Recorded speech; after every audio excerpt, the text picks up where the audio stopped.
কুষ্টিয়ার বিখ্যাত পোড়া রুটি আর দুধ চা খেয়ে চলে আসলাম শপিং করতে। আর আজকে শপিংটা কিন্তু একদমই আমার জন্য না। এই যে এই ভদ্রলোক সবসময় আমার জন্যই কেনাকাটা করে, আর নিজের জন্য কেনাকাটা করার সময় তার পকেটে একটা টাকাও থাকে না। সব সময় বলে আমার তো এইটা আছে, এটা কেন লাগবে, আমার তো ওইটা আছে, কেন লাগবে। তো আজকে মোটামুটি জোর করে নিয়ে চলে আসলাম শপিং করাতে। আসলে আমার মনে হয় সব পুরুষ মানুষরাই এরকমই হয়, সব সময় সবাইকে দিতে, সবাইকে খুশি রাখতে ব্যস্ত থাকে, নিজের খুশিটা তার মনেই থাকে না, কখনো একবারের জন্য নিজের খুশির কথা চিন্তা করে না।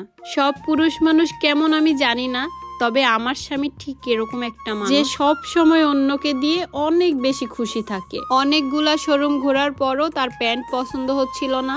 ঘুরতে ঘুরতেই টায়ার্ড হয়ে গেছিলাম, তাই ভাবলাম কিছু একটা খাই। এসে জিয়া হলের ভিতরে পোড়া রুটি আর দুধ চা খেয়ে ভাবছি বাসায় চলে যাব। তার মধ্যে লাস্ট বার ভাবলাম যে স্পার্ক গিয়ারে একটু যেয়ে দেখি। তারপর স্পার্ক গিয়ার থেকে তার একটা প্যান্ট পছন্দ হয়েছে, সেখান থেকে একটা প্যান্ট নিলাম। আমরা মেয়েরা কারণে অকারণে সব সময় মার্কেট করতেই থাকি। আর এই লোকটা অফিসিয়াল প্রোগ্রামে অফিস ট্যুরে বাইরে যাচ্ছে, তবুও তার কেনাকাটা করার নাকি দরকার নাই। এই হচ্ছে মেয়ে মানুষ আর ছেলে মানুষের মধ্যে পার্থক্য।